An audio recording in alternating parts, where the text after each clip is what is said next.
વિદ્યાર્થી મિત્રો, welcome to YouTube channel Ramesh Kaila. ખૂબ સરસ મજાની વિડીયો સિરીઝ જેમાં આપણે ઘર બેઠા કરો ક્લાસીસ અને તમામ જે સબ્જેક્ટ છે એને આપણે આવરી લઈએ છીએ.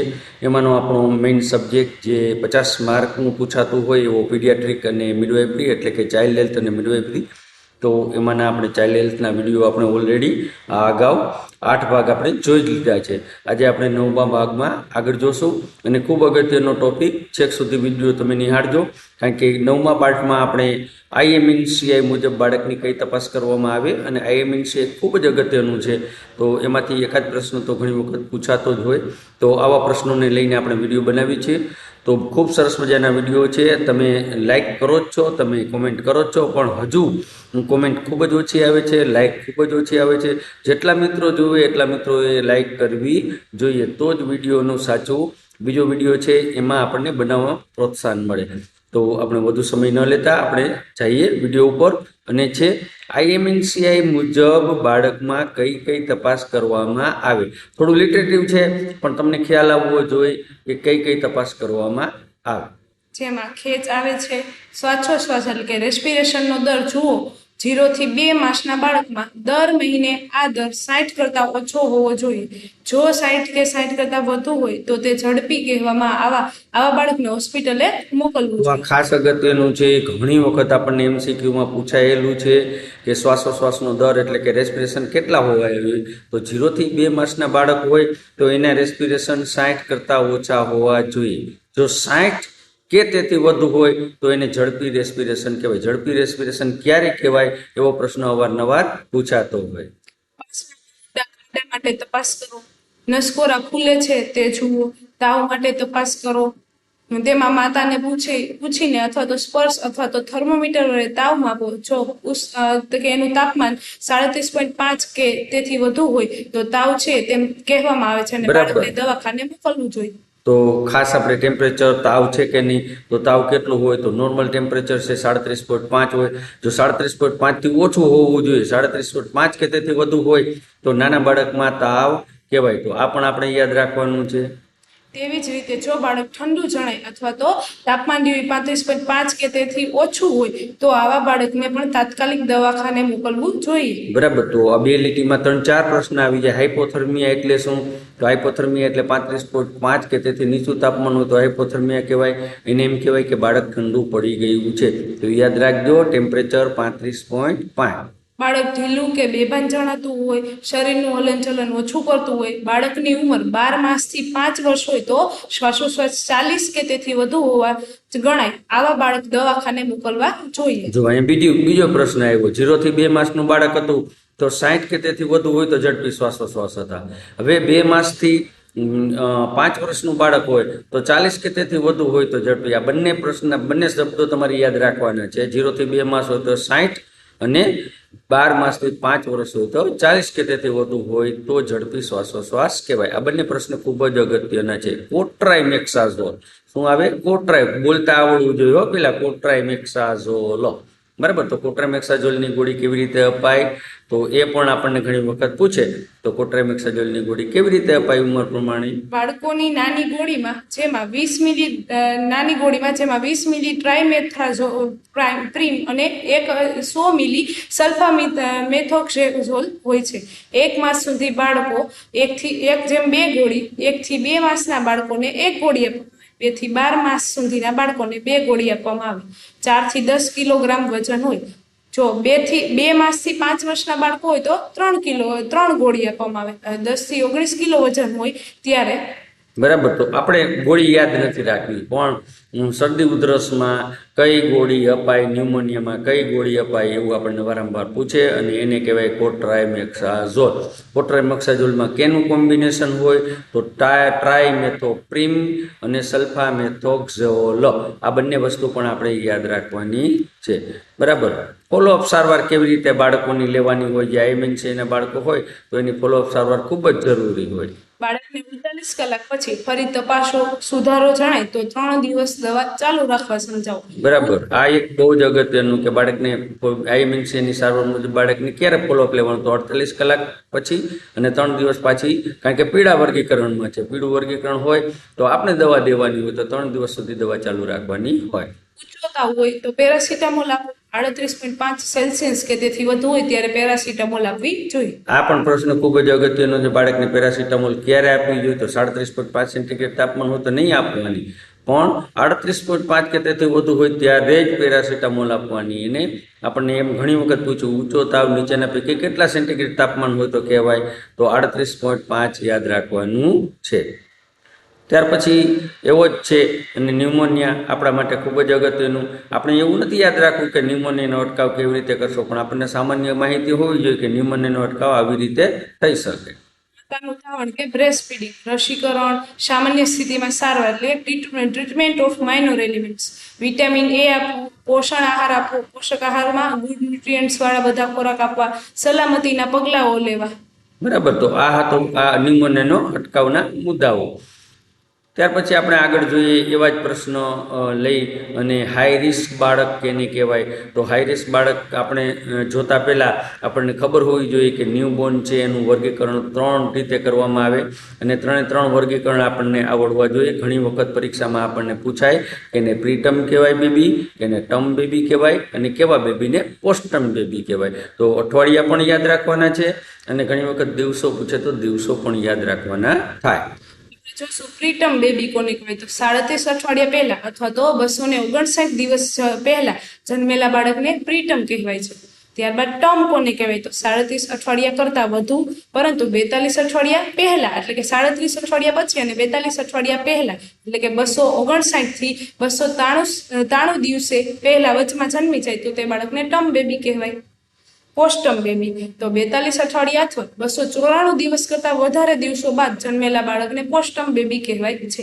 તો ક્લિયર થઈ ગયું અહીંયા પ્રીટર્મ બેબી, ટર્મ બેબી અને પોસ્ટટર્મ બેબી. પ્રીટર્મ એટલે વહેલું જન્મેલું, તો 37 અઠવાડિયા પહેલાં જન્મવું હોય એટલે કે 259 દિવસ પહેલાં જન્મવું હોય તો પ્રીટર્મ કહેવાય. 37 અઠવાડિયા કરતાં વધુ પણ 42 અઠવાડિયા પહેલાં જન્મવું હોય એટલે કે 259 થી 293 દિવસની વચ્ચે જન્મવું હોય તો ટર્મ બેબી. પોસ્ટટર્મ એટલે કે 42 અઠવાડિયા અથવા તો 294 દિવસથી વધારે દિવસો પછી જન્મેલ હોય તો પોસ્ટટર્મ બેબી કહેવાય. યાદ રાખજો, ખૂબ જ અગત્યનું છે અને એકાદ શબ્દ તો ઘણી વખત પૂછાતો જ હોય. પ્રીમેચ્યોર બેબી પણ અવારનવાર પૂછાય. કોને પ્રીમેચ્યોર બેબી કહેવાય? તો આપણે 2 જ વસ્તુ યાદ રાખવાની પ્રીમેચ્યોર બેબીમાં. આપણે જોઈએ કે એને પ્રીમેચ્યોર બેબી કહેવાય. જે બેબી અધૂરા માસે જન્મેલ હોય એટલે કે 28 અઠવાડિયા પછી અને 36 અઠવાડિયા પહેલા અથવા તો 40 અઠવાડિયા જન્મેલ હોય પરંતુ તેનું વજન 2.5 કિલોગ્રામ કરતા ઓછું હોય તેવી બેબીને પ્રીમેચ્યોર બેબી કે અથવા તો લો બર્થ વેઇટ બેબી કહેવાય છે. બરાબર. LBW આપણને ઘણી વખત ફૂલ ફોર્મમાં પણ પૂછે. LBW લો બર્થ વેઇટ. આપણે યાદ એવું રાખવાનું કે 28 અઠવાડિયા પછી જન્મવું હોય અને 36 અઠવાડિયા પહેલા જન્મવું હોય. બરાબર. પણ વજન તો એને પ્રીમેચ્યોર કહેવાય. પણ 40 અઠવાડિયા એટલે પૂરા મહિને જન્મવું હોય પણ એનું વજન 2.5 કિલોગ્રામથી ઓછું હોય તોય પ્રીમેચ્યોર બેબી કહેવાય. એટલે બંને વસ્તુ યાદ રાખવાની કે સમયસર જન્મવું હોય તોય પ્રીમેચ્યોર હોઈ શકે કારણ કે એનું વજન ઓછું હોય અને સમય પછી જન્મવું હોય તોય પણ એ પ્રીમેચ્યોર કહી શકાય. હાઈ રિસ્ક બાળક, જોખમી બાળક કેને કહેવાય? તો આ આપણે યાદ રાખવાનું કારણ કે તમને ઘણી વખત આપણને પૂછે કે ભાઈ આટલા વજન હોય તો આટલું કહેવાય, આટલું વજન હોય તો આટલું કહેવાય. કેવા બાળકોને આપણે જોખમી ગણશું? તો પહેલા જન્મ સમયે 2.5 કિલોગ્રામ કરતા ઓછું વજન હોય તો તેને જોખમી ગણાય. પછી બાળક બરાબર ધાવી ન શકતું હોય તો તેને પણ જોખમી ગણાય. જોડિયા બાળકો હોય, જન્મ સમયે ખોટ ખાપણ હોય, મુશ્કેલી ભરી માતા હોય, દાખલા તરીકે સિવિયર એનેમિયા વાળી માતા હોય તો તે બાળકને પણ જોખમી બાળક ગણાય. બાળકો વધુ હોય, કોઈ પણ ચેપ હોય બાળકમાં તો એને પણ, અને કુપોષણ હોય ત્યારે પણ જોખમી બાળક ગણાય. આ ઉપરાંત નીચેના લક્ષણો પણ જોખમી ગણી શકાય છે જેમાં બાળક મોડું રડે, ઝડપી શ્વાસોશ્વાસ લે, કમળો, પેટ ફૂલવું, આંચકી આવવી, શરીર પર 10 કે તેથી વધુ પરુની ફોડલીઓ હોય, વધુ પડતો તાવ હોય, વારંવાર ઉલટી થવી, તો આ બધા એને શું તો કે જોખમી બાળક ગણવામાં આવે છે. બરાબર. તો આ હતા કેટલાક જોખમી બાળકોના લક્ષણો. યાદ રાખજો, જોખમી બાળકો આવા બાળકો હોય, સાઇન સિમ્ટમ આપણને દેખાય તો એને કહેવાય જોખમી બાળકો, બરાબર. ત્યાર પછી એવી જ રીતે આપણે ઘણી બધી કન્ડિશન હોય જે બાળકોમાં જોવા મળતી હોય અને અવારનવાર આપણને શબ્દોના રૂપમાં પૂછે કે આસ્ફેક્સિયા કેને કહેવાય, આસ્ફેક્સિયા. તો જન્મ સમયે બેબીના કોઈ પણ કારણસર શ્વાસોશ્વાસ ન લઈ શકે અથવા તો શ્વાસોશ્વાસમાં પૂરું ઓક્સિજન ન મળે અને બેબી બ્લુ થઈ જાય તો એને કહેવાય બર્થ આસ્ફેક્સિયા. આવું યાદ રાખવાનું છે, બરાબર. ઓક્સિજન ન મળે, બેબી બ્લુ થઈ જાય અથવા તો શ્વાસોશ્વાસ ન લઈ શકે, બેબી બ્લુ થઈ જાય તો એને કહેવાય બર્થ આસ્ફેક્સિયા અથવા તો ખાલી આસ્ફેક્સિયા. નિયોનેટલ કન્વલ્જન, તો નિયોનેટલ કન્વલ્જન હોય, કન્વલ્જન એટલે આંચકી આવવી, બરાબર. તો કન્વલ્જન કેને કહેવાય? તો નિયોનેટલ કન્વલ્જન નાની ઉંમરના બાળકોને જે કન્વલ્જન આવે એને નિયોનેટલ કન્વલ્જન કહેવાય. લાઈફ થ્રેટિંગ હોય, ખૂબ જ જોખમી હોય, બરાબર. અને એમાં શું હોય તો મોટાભાગે સેરેબ્રલ બાયોકેમિકલ અબનોર્માલિટીના લીધે આવું થતું હોય તો એને કહેવાય નિયોનેટલ કન્વલ્જન. ત્યાર પછીની એવી જ કન્ડિશન છે ડાયેરિયા. તો ડાયેરિયા આપણને ઘણી વખત પૂછે, આપણને એમ થાય કે ડાયેરિયામાં આટલું બધું આપણે શું કામ યાદ રાખવું જોઈએ, પણ ડાયેરિયા એક વખત વાંચવું ફરજિયાત છે, કારણ કે ડાયેરિયાનો પ્રશ્ન એકાદો તો હોય. ઝાડા એટલે શું કે માત્ર સ્તનપાન કરતું હોય તે બાળકને વારંવાર અચક પચક કરવાની ટેવ હોય છે, પણ ઝાડો પાણી જેવો હોતો નથી. આને ઝાડાની બીમારી ન કહેવાય. હંમેશા કરતા ઝાડામાં ફેરફાર થતો હોય, વધુ વખત થતા હોય અને પાણી જેવા હોય તો તે બાળકને ઝાડાની બીમારી છે તેમ કહી શકાય. એટલે કે ઝાડા સ્ટૂલના બંધારણમાં ગુણધર્મમાં કોઈ ફેરફાર થાય, વધુ વખત થાય, પાતળા પાણી જેવો થાય તેને ઝાડા કહેવાય છે. બરાબર. આ ઝાડાની આપણે ડેફિનેશન યાદ રાખવાની ડાયેરિયાની, કે વધુ વખત થાય, પાણી જેવા થાય, બરાબર, અને બંધારણ એટલે ગુણધર્મમાં કંઈ ફેરફાર જોવા મળે તો એને ડાયેરિયા કહેવાય. બાકી બાળક ચરક ફરક કરવાની ટેવ હોય તો જેટલી વાર બ્રેસ્ટ ફીડિંગ લે એટલી વાર ઘણી વખત ડાયેરિયા જોવા મળે તો એને ડાયેરિયા કહેવાય નહીં, બરાબર. અને એવી જ રીતે ડાયેરિયાના પ્રકાર પણ હોય. ડાયેરિયાના પ્રકાર છે એ ડાયેરિયા થવાથી શરીરમાં પાણી કેટલું ઓછું થાય છે એના ઉપરથી એના પ્રકાર પડતા હોય, એટલે કે ડિહાઇડ્રેશન કેટલું જોવા મળે એના ઉપરથી. નિર્જલન છે, નિર્જલન એટલે ઇંગ્લિશમાં એને ડિહાઇડ્રેશન કહેવાય, યાદ રાખજો. નિર્જલન એટલે ડિહાઇડ્રેશન. ઝાડાના પ્રકાર કે ઝાડા સાથે અતિશય નિર્જલન, ઝાડા સાથે સાધારણ નિર્જલન, ઝાડા સાથે નિર્જલન ન હોવું, સતત ઝાડા અને મરડો.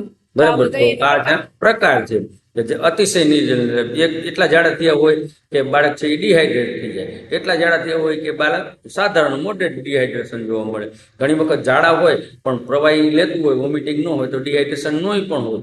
સખત એટલે 14 દિવસ કરતાં વધારે ઝાડા હોય તો એને સખત અને સતત ઝાડા કહેવાય. મરડો તો ઝાડામાં લોહી આવતું હોય અને ઝાડા હોય એના સાથે મલિના પણ એટલે કે બ્લીડિંગ પણ થતું હોય તો એને કહેવાય મરડો. તો આવું પણ આપણે યાદ રાખવાનું છે. તો નાના બાળકો હોય તો એને ઝાડાની તપાસ કરવાની હોય. તો ઝાડાની તપાસમાં આપણે શું કરવાનું હોય તો જ્યારે ઝાડા થયા હોય ત્યારે એની તપાસમાં પહેલાં તો આપણે ઝાડાની વ્યાખ્યા આવડવી જોઈએ કે ભાઈ ઝાડા આને ગુણધર્મમાં ફેરફાર થયો હોય તેને ઝાડા કહેવાય. જો ઝાડામાં લોહી પડતું હોય તો આપણે એવું વર્ગીકરણ કરવું જોઈએ કે આને સખત મરડો છે, બરાબર. તો આવું બાળક છે એ લાલ વર્ગીકરણમાં આવે અને આવા બાળકને આપણે હોસ્પિટલે મોકલવું જોઈએ. જો બાળક ઢીલું ને બેભાન હોય, સતત રડતું હોય, ચીડિયું હોય તોય પણ બાળકને આપણે હોસ્પિટલે મોકલવું જોઈએ. ડોળા અંદર ઉતરી ગયા હોય, આંખના ડોળા અંદર ઉતરી ગયા હોય, ફરતી બાજુ કુંડાળી પડી ગઈ હોય તો એને કહેવાય ઝાડાની સાઇન સિમ્ટમ. હવે પેટમાં ચીમટો ભરવાનું આપણે ખાસ યાદ રાખવાનું છે. અને ઘણી વખત પરીક્ષામાં પૂછે કે પેટની ચામડી પર ચીમટો, ચીટકો નહીં હો, ચીમટો ભરવાથી આપણે જે કરીએ તપાસ એને શું કહેવાય? બાળકને માતાના ખોળામાં સતું સુવડાવવું, ડૂટી અને પડખાની વચ્ચેના ભાગમાં અંગૂઠો અને પહેલી આંગળીથી ચીમટો ભરો અને તે 1 સેકન્ડ સુધી રાખો અને પછી છોડી દો. સેકન્ડ ગણવા માટે તમારા મનમાં કોઈ સાલ બોલવી જરૂરી છે, જેમ કે 2001, 2002 આમ બોલો એટલે લગભગ સેકન્ડ જેટલો સમય થઈ જાય છે. ચીમટો ભરતી વખતે અંગૂઠાનું કે આંગળીના ટોચના એટલે કે ઉપરના ભાગનો ઉપયોગ કરવો નહીં. જો ચામડી મૂળ સ્થિતિમાં ખૂબ ધીમેથી એટલે કે 2 સેકન્ડ કરતાં વધુ સમય લાગે તો તે ખૂબ જ ધીમું કહેવાય અને આવા બાળકને સિવિયર ડિહાઇડ્રેશન એટલે કે અતિશય નિર્જલનની નિશાની ગણવામાં આવું બાળક લાલ વર્ગીકરણમાં આવે છે. આવા બાળકને ડોક્ટર પાસે રિફર કરવું જોઈએ. બરાબર. તો આ આપણે આવી રીતે આપણે જોવાનું હોય કે બાળકને પડખામાં આપણે ચીમટો ભરવાનો હોય. ચીમટો આપણે ખાલી કેટલી વાર 1 સેકન્ડ માટે જ ભરવાનું હોય. એટલે આપણે 1001 1002 એમ બોલી તો 1 સેકન્ડ થઈ જાય. તો એટલી વાર ચીમટો ભરવાનો, પછી મૂકી દેવાનું. પછી કેવી રીતે ચીમટો, પછી ચામડી મૂળ સ્થિતિમાં કેવી રીતે આવે, ધીમે ધીમે આવે કે ખૂબ ધીમે ધીમે આવે. જો ખૂબ ધીમે ધીમે આવતી હોય તો સિવિયર ડિહાઇડ્રેશન હોય, ધીમે ધીમે આવતી હોય તો મોડરેટ ડિહાઇડ્રેશન હોય. તો આવી રીતે પણ આપણે વર્ગીકરણ કરી શકાય. ઘણી વખત બાળક મોટું હોય અને કોઈ પણ પ્રવાહી ન પીતું હોય તોય પણ નોંધ કે પી શકે છે, બહુ ઓછું પીવે છે. ઘણી વખત ઝડપથી પીતું હોય ને તરસ્યું હોય તો પણ ડિહાઇડ્રેશનની નિશાની ગણી શકાય. બરાબર. તો સાધારણ નિર્જલન હોય અને એમાં આપણે ઘર બેઠા સારવાર કરવાની હોય તો મોટાભાગની સારવાર છે એ આપણે જ્યારે પરીક્ષામાં પૂછાય ત્યારે એમ નહીં કહેવાનું કે એની ઉંમર પ્રમાણે ORS આપવું જોઈએ, પણ જરૂર શક્ય હોય ત્યાં સુધી વજન મુજબ જ ORS આપવાનું હોય. અને એને કેવી રીતે ગણવાનું હોય તો એને આ જ રીતે ગણવાનું હોય. ત્યારે જ ગણતરી કરવી જોઈએ જ્યારે બાળકના વજનની ખબર ન હોય. દ્રાવણની અંદાજે માત્ર બાળકના વજનના કિલોગ્રામ 75 ગણા કરીને મેળવી શકાય છે. દાખલા તરીકે બાળકનું વજન 10 કિલોગ્રામ હોય તો 10 ગુણ્યા 75 એટલે 750 ml આશરે આપણે રાખવાનું. બાળક આ યાદ રાખવાનું છે, પાકું યાદ રાખવાનું છે કે બાળકનું જેટલું વજન હોય એને ગુણ્યા 75 કરવાના. જે જવાબ આવે એટલા ml આપણે ORS પાવાનું થાય. બરાબર. તો કોઈ દિવસ ઉંમર મુજબ શક્ય હોય ત્યાં સુધી આપવાનું નહીં, વજન મુજબ જ આપવાનું. આવું પણ યાદ રાખવાનું કારણ કે પરીક્ષામાં આવું પૂછાય. બરાબર. 0 થી 2 માસનો બાળક માટે આપણે કોટ્રેમેક્સાઝોલની કેટલી ગોળી આપવાની, તો અડધી ગોળી આપવાની. મને ના 2 માસથી 5 વર્ષનું બાળક હોય તો કેટલી આપણે જોઈ જ લીધું હતું, 2 ગોળી આપવાની. પણ આ બધું ડિપેન્ડ ઓન ડોક્ટર ઓર્ડર મુજબ બધું ડિપેન્ડ હોય. બરાબર. 12 માસથી 5 વર્ષનું હોય તો એને આપણે 1 ગોળી 3 ગોળી આપવાની હોય. બરાબર. પણ કેની બાળકોની ગોળી. બરાબર. બાળકોની ગોળી. તો આ પણ આપણે જોવાનું હોય. આપણે કેટલાક ઇન્ડિકેટર એવા હોય કે જે પરીક્ષામાં વારંવાર પૂછાતા હોય તો આવા ઇન્ડિકેટર પણ આપણે યાદ રાખવાના હોય. એમાંનું અગત્યનું ઇન્ડિકેટર છે ઇન્ફન્ટ મોર્ટાલિટી રેટ. બાળ મરણ પ્રમાણ એટલે કે 1 કેલેન્ડર વર્ષ દરમિયાન 1000 જીવિત જન્મોએ 1 વર્ષની અંદરના બાળકોના થયેલા મરણને IMR કહેવાય છે. કે 1 વર્ષમાં કેટલા જીવિત જન્મેલા બાળકોનું મૃત્યુ થયું એને શું કહેવાય? IMR. ટૂંકમાં તો કે IMR એટલે 1 વર્ષમાં થયેલ 1 વર્ષની અંદરના બાળકોના મૃત્યુ ગુણ્યા 1000 ના છેદમાં 1 વર્ષમાં થયેલ કુલ જીવિત બાળકો, કે જેટલા બાળકો જન્મેલા છે જીવિત એ બાળકોને છેદમાં રાખે. બરાબર. તો આવી રીતે IMR થાય. IMR ના કારણો કેટલા બધા હોય. IMR ના કારણો આપણને પૂછાય નહીં, પણ આપણે કારણો યાદ રાખવાના. અહીંયા 40% લખ્યું હોય તો આપણે એમ કહેવાય કે મોટા ભાગના બાળ મૃત્યુ દર છે ને ડાયરિયા, જોન્ડિસ અને ARI અને આસ્પેક્સિયાથી થાય. બાકીના બધા કેવી રીતે થાય તો ઘણી વખત સારવારનો અભાવ હોય, જન્મજાત ખોડખાપણ હોય, બાળક ઠંડુ પડી ગયું હોય, વધારે પડતી સુવાવડ હોય, કોઈ પણ પ્રકારનો ચેપ હોય, બાળકનું વજન ઓછું હોય એટલે કે પ્રીમેચ્યોર બેબી હોય, લો બર્થ વેટ બેબી હોય, ડાયેરિયા હોય, રેસ્પિરેટરી ઇન્ફેક્શન હોય, કોઈ પણ પ્રકારના એપિડેમિક, દાખલા તરીકે મિઝલ્સના એપિડેમિકમાં સપડાઈ ગયું હોય તો પણ મરી જાય. અને ઘણી વખત ન્યુટ્રિશનને કારણે પણ મરી જતું હોય. તો આવા IMRના કારણો હોય. બરાબર. કોલેસ્ટ્રોમ તો તમને ખબર જ છે. કોલેસ્ટ્રોમ અને કોલેસ્ટ્રોમ ઘણી વખત પૂછ્યું છે તો કોલેસ્ટ્રોમ આપણે યાદ રાખવું જોઈએ. કોલેસ્ટ્રોમ જોઈશે. કોલેસ્ટ્રોમ એ બેબી માટે પહેલી વેક્સિન છે. તેમાં ઘણા પ્રકારની એન્ટીબોડી હોય છે. કોલેસ્ટ્રોમમાં પ્રોટીન વધુ અને ફેટ ઓછું હોય છે જેથી જલ્દી પાચન થાય છે. અને કોલેસ્ટ્રોમ 2 થી 3 દિવસ સુધી આવે છે. 3% આપણે યાદ રાખવાના છે. એક તો એ ફર્સ્ટ વેક્સિન કહેવાય, પહેલું વેક્સિન કહેવાય. એમાં એન્ટીબોડીઝ હોય. કોલેસ્ટ્રોમમાં પ્રોટીન વધારે હોય, ફેટ ઓછી હોય. બરાબર. જેથી બેબી છે એ બરાબર ડાયજેશન, પાચન બરાબર થઈ જાય બેબીનું. અને કોલેસ્ટ્રોમ કેટલા દિવસ આવે તો પહેલા 3 દિવસ છે કોલેસ્ટ્રોમ આવે. બરાબર. અને આપણે કેટલીક નોર્મલ ફિનોમિના જોવાની હોય. ઘણી વખત પરીક્ષામાં પૂછાય કે ભાઈ 24 કલાક મિકોનિયમ પાસ ન કરે તો શું બેબી ડેન્જર કહેવાય? તો એની નોર્મલ ફિનોમિના જે માતાને આપણે સમજાવવી જોઈએ. તો આ 4% છે એના નોર્મલ ફિનોમિના છે. યુરિન એન્ડ બોવેલ કેર કે જેમાં સામાન્ય રીતે બેબી 8 થી 24 કલાકમાં મ્યુકોનિયમ પાસ કરે છે. બેબી જેટલી વાર ફીડ લે તેટલી વાર સ્ટૂલ પાસ કરે છે. સામાન્ય રીતે 12 કલાકમાં યુરિન પાસ કરે છે અને દિવસમાં 6 થી 8 વખત યુરિન પાસ કરે છે. બરાબર. તો આ આપણે યાદ રાખવાનું. 8 થી 24 કલાકનું મ્યુકોનિયમ પાસ. મ્યુકોનિયમ એટલે first stool of the children. બરાબર. ચિલ્ડ્રન. તો બાળકના પહેલા ઝાડાને મ્યુકોનિયમ કહેવાય. આવું પણ યાદ રાખવાનું હોય. જેટલી વાર ફીડિંગ કરે એટલી વાર એ પાછો સ્ટૂલ પાસ કરે. 12 કલાકમાં યુરિન પાસ કરે. જો 12 કલાક પછી યુરિન પાસ ન કરે તો એ ડેન્જર કહેવાય. આપણે ડોક્ટરને બતાવવું પડે. 6 થી 8 વખત યુરિન પાસ નોર્મલી કરતું હોય. બરાબર. તો આ એટલા માટે આ જાણવું જરૂરી છે કે આપણે માતાને સમજાવવું જોઈએ કે જો આવું થાય ને તો દોડાદોડી નહીં કરવાની, આ નોર્મલ ફિનોમિના કહેવાય, અર્લી સાઇન ઓફ ડિઝીઝ. કેવું કહેવાય? Early sign. આવું ન થાય તો તમારે બતાવવું પડે. કેવું? 24 કલાકમાં મ્યુકોનિયમ પાસ ન કર્યું હોય તો બતાવવું જોઈએ. 12 કલાકમાં યુરિન પાસ ન કર્યું હોય તો, 24 કલાકમાં જોન્ડિસ કમળો દેખાય ત્યારે બતાવવું જોઈએ.